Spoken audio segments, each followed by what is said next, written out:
And so I would say to anyone who's struggling with loss, give yourself space to grieve and then be happy. Whatever you need to do to get there, that's what you do. And so I would encourage anyone out there to give it a shot. You've tried everything else anyway. You failed at it anyway. You tried to do it on your own and you couldn't. Get the support that you need, get the help that you need, and change. You can change.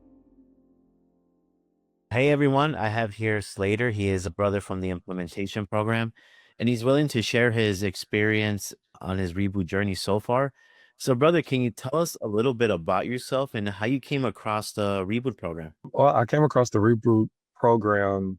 I think it was a Facebook ad that I saw, but I decided to join at that point in my life. It was just a couple of months after my wife had passed away. And I knew at that point I needed some additional support to get control of myself and, be sober minded in what I was doing and trying to accomplish. And yeah, I was just out there. I felt alone, and the implementation program gave me a group of, I guess, family to help me, help support me through my journey. Nice. And no, brother, yeah, I remember you came in just like looking for help. And yeah, if it's like the loss of your wife, right? It was recent. So coming into the program and first of all, thank you for sharing that. How did you navigate the initial stages of the reboot first? How was it for you? It was difficult for me at first. Being vulnerable was a new concept for me. Not that I hadn't been vulnerable before, but I was very selective who I was vulnerable with.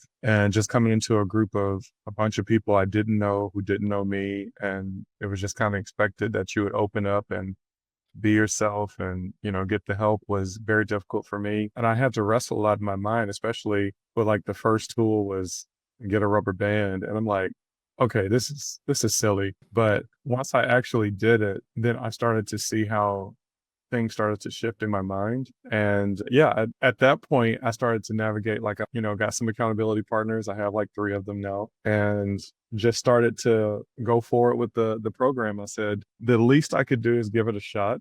I paid for it, so I might as well just give it my all. And if it doesn't work, then I know it doesn't work. But if it does work, then I'll feel silly for waiting this long. It's either it's not gonna work or it's gonna work, right? Or you Yeah, make it for work. sure. So that's good, brother. I appreciate the honesty there. And so coming in, like I know you mentioned a couple of things already, like the rubber band, right? It's like that's a weird concept. So Yeah. what did you implement a lot in the early stages or in the early stages of your reboot that was helping you? What was that? The main one that I still use is the feeling exercise. Being able to sit with those feelings and, be curious about what's happening with me and dialoguing about that has been a game changer for me, I think forever. That's probably been the most impactful tool that I've used. That was one that was one of the tools that I enjoyed as well, the feelings exercise. I didn't know you could get that deep into it. It's just Yeah. like all feelings, right? We analyze that too much, and then when we sit with it, it's like, oh, it's a different game. And so, having developed that skill set and still use it to this day, how has it improved your life? It's allowed me to declutter the inside. So instead of bottling everything up or just trying to push past it or trying to just force my way forward, it's allowed me to really give space to care for myself. With that curiosity, dig deep, declutter, sort things out, and be able to think clearly. So it's really cleared my mind. And I think one of the biggest things since being in the program, started a new business. I did a career change and it's going really well right now. And I attribute that to a very clear and sober mind. Nice. So, as a result of just having staying off your behavior versus now has allowed you to just have more. I guess you found like a I wouldn't say a passion, right? But a drive to continue something that's just doing things differently, right? I feel like that's what you did. Yeah, it was a whole rewiring for me to be that vulnerable with myself even, and to admit what I wanted and what I didn't want. And I think I lived most of my life trying to please other people. And the feelings exercise really helped me to discover what I wanted and where I wanted to be. And that's very helpful. I feel like you have this new energy and profound, like just for life, just a different outlook. How has it Oh, yeah. affected like others around you? Like, how has that been? I guess I can say I'm more attentive. I'm also a pastor. I can connect better with the people that are around me, and I can hear them and not just be ready to respond, but to actually listen and sit with them and whatever they're going through at that moment. So I think empathy has grown in me, real care and real attentiveness. Wow. And that's a superpower when you get to that stage. Yeah, no doubt. Yeah, and being able to hold the space for others, it requires a level of like presence and also just, oh, I already have the answer. I know what to say, or in this case, I know what Yeah, Bible verse to quote you, and then disregard your right. emotions. And that's kind of, I've Exactly. been there, man. I've been there. Like, I know exactly what you're talking about. So that is a different like overall impact on people. Like, oh, yeah, perhaps you had the right answer, but just the fact that you just listen, and then they've sometimes just figured out on their Exactly. right. They're like, oh yeah, I know what to do. And that's I feel like it's a lost art sometimes. It's just because we're so used to we're self-centered, right? And this behavior, it's a selfish one, isn't it? It's all about us. Yeah. So that's good, brother. So what other huge wins as you're still obviously still rebooting? What else has impacted your life positively? Business booming. Like, I think confidence is major, even when like starting the business, having to like promote myself and put myself out there and meet people and talk with people and not be afraid. That has done wonders for me in that area of confidence. And so I'm very grateful for that. And I can also see that I was able to make some really big decisions with a clear mind. So it's wins all around. I almost, I guess I can say I almost feel like a kid again, Mm, because I feel like so much was taken away from me as a child, and having to grow up so fast and not really develop properly. I feel like I'm taking all of that time back, and I actually have more time. Even though my schedule is very hectic, I find that I have more time for myself. I have more time for other people. I have more time to dedicate to my work, to all that I'm doing, and more organized. And organization is a big deal. My wife was very organized and she was trying to help me come along, but I think now what she was trying to get me to understand, I see it a lot clearer now. And so I appreciate being organized, being free, yeah. being sober, being like just clear and there present. Wow. Yeah, man, that's I like what you said. Like I'm like taking back that time that we just move on, right? We just have to survive. We were like, that's so like a left brain thing, like, or is it right? You know, One of those, the red left or right one, right? That we just say, hey, we cannot handle these emotions right now. We gotta work, we gotta do this, right? We just can't stop and heal. And that's just because it's how we're conditioned, right? Hustle, hustle. So, but now that you're taking the time, I seen that it's like you have a second life almost, right? Second chance, yeah, just doing what you want. feel like that.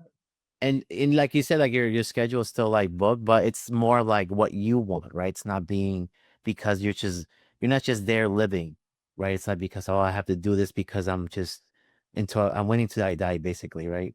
But now it's like Yeah, I know it sounds crass, but it's true, right? Some people live that way. It's just like, hey, I'm just wake up every day. My purpose is just to survive for the day. And the other coin of that is, hey, I get to live and I get to show like the world who I am and then just bring that yeah. presence and that energy. I feel like people need that. So that's beautiful, brother. Thank you for sharing that. So have you attended any of like the live coaching calls, like Eastman and Milano or Rankin? Yes, I've attended some of all of them. Somehow. Uh, yeah, like my schedule is so like Yeah. hectic, and the calls are like in the middle of the day most of Oh, the that's time. right. But when I've had opportunity to be on, I've been in each of the coaching sessions. And have you applied any of their tools or concepts? Like I know Dr. Eastman has Oh the yeah. name validate feel, right? Have you used that? Yeah. Yes, I have, and the questions I was able to ask her in live session, she would clarify things for me. It's like, okay, name, validate, feel, but that could get real toxic real quick. And she helped me like really say, no, no, it's not about wallowing in it. It's really about letting yourself process it. There's this other tool, I'm forgetting what it's called right now, that Dr. Eastman had given us like this document for, about like going high or low, like emotionally, like where you are on this like spectrum. Like a window of tolerance? Yeah, window of tolerance, that's what it's Yeah, called. yeah. Yeah. That is, it's like it unlocked my brain in some kind of understanding. Mhm. And it just has been uphill from there. Nice. Yeah, I knew like you were applying some of that because of like the way you're kind of showing up and the way you were speaking about emotions too. Yeah, because Yeah. that's true, right? Like we sometimes we could blow a fuse, if you will, and Mhm. just get lost in the thought, right? Because we just like Yeah. overwhelmed ourselves. So what's like that sweet spot, and where it's not too much tension, but it's bearable enough or a little bit uncomfortable enough that we could process it. Yeah, she essentially, like, helped me to understand it's okay to process it, and if it gets too much, it's okay to take a break and go back to it later. Like, it doesn't all have to be done right now, and I think that was the biggest thing for me was, "Alright, if I'm gonna do it, I'm on the time clock, we gotta get it done right now," and Yeah. it's like, "No, let's slow down for a minute, process it as, like, your body and your mind wanna, like, deal with it in chunks, then that's okay." And that was also a game changer for me. Hell yeah. No, that's good, man. I love that. And so those are, man, those are many of like the tools that like the coaches that we have offer. And yeah, I figured like, man, this guy had some Dr. East, man. He went to a couple of sessions for sure. Any other win that you would like to share for the people here? Yeah, I think that I've become more efficient. I think my pride beforehand would tell me that whatever you do, you just got to bare knuckle it, get it done, and don't worry about how you feel or anything like that. But being in the program has given me space to say, no, you need help. And so there are tools available for you in other ways and embrace those tools. And like one that still helps me for today is like being on like those Sunday calls with Chris when he does Breaking the Cycle. One of the things I remember from the book that really stuck out to me of my own cycles was something called euphoric recall. Every time I go into that mode in my mind, it's like this loud voice in my head that calls out euphoric recall. It's like, yep, I see exactly where I am and I know how to deal with it. I'm using all of my available tools and resources that's been afforded me in the program. And so I would encourage anyone out there to give it a shot. You've tried everything else anyway. You failed at it anyway. You tried to do it on your own and you couldn't. Get the support that you need, get the help that you need, and change. You can change. All right. No, brother, thank you. And I was literally gonna ask you, what would you tell a brother that that's on the fence? But let me take it a step further now. What would you Yeah. tell with a brother that's, or a person listening to this, right? That's Yeah. probably struggling with loss and grief. What would you tell that brother? Oh man, yeah, that's what actually prompted me to get into the program because I knew that I needed the additional support. Losing my wife, and we're in our 30s, was devastating. It was very hard for me. And then, to watch her die, she had cancer, was very hard for me. And I figured because she told me two things before she passed away. She told me, she said, I want you to grieve properly, and then I want you to move on and be happy. And so I would say to anyone who's struggling with loss, give yourself space to grieve and then be happy. Whatever you need to do to get there, that's what you do. And especially for guys who need like this program, I can say that there was like a layering for me with the program and with like counseling, as far as like for the grief, that really was like a well-rounded thing for me to heal or at least begin that healing process to move forward. Even though like I still miss my wife, it's been less than a year now, I can still say that I'm taking strides, like leaps and bounds every day to remember, to hold space. And one of those things, like the feelings exercise, has opened up creativity. I've been writing poetry now to help me process my grief. It's been like an open journal I've been posting on my Facebook page. So those who are struggling with loss and get in the program, get that additional support. It's not going to hurt you. I love your openness, man. I would say like you really lean into that vulnerability. That fear that we have, like, oh, what if we get exposed? Like at the end of the day, people are, we could relate to that pain, right? With like fear and loss. Mhm. In this case, yeah, man, you lost someone like your wife. That's significant. And the matter of fact that you could share that and use it for a positive and perhaps inspire, you are inspiring others, is like, hey, man, you're really living up to that, right? You're really creating that Yeah, thank space you. for yourself. So thank you for sharing. And brother, like, thank you. I really appreciate sharing your story. And for those of you listening, hey man, time will only go by. And what are you waiting for? Like this behavior is only gonna rob you more and more the longer you wait, excuse me. So, get your ass in the programs and heal, do the healing. And once again, Slater, thank you, brother. And I'll see you in the group, man.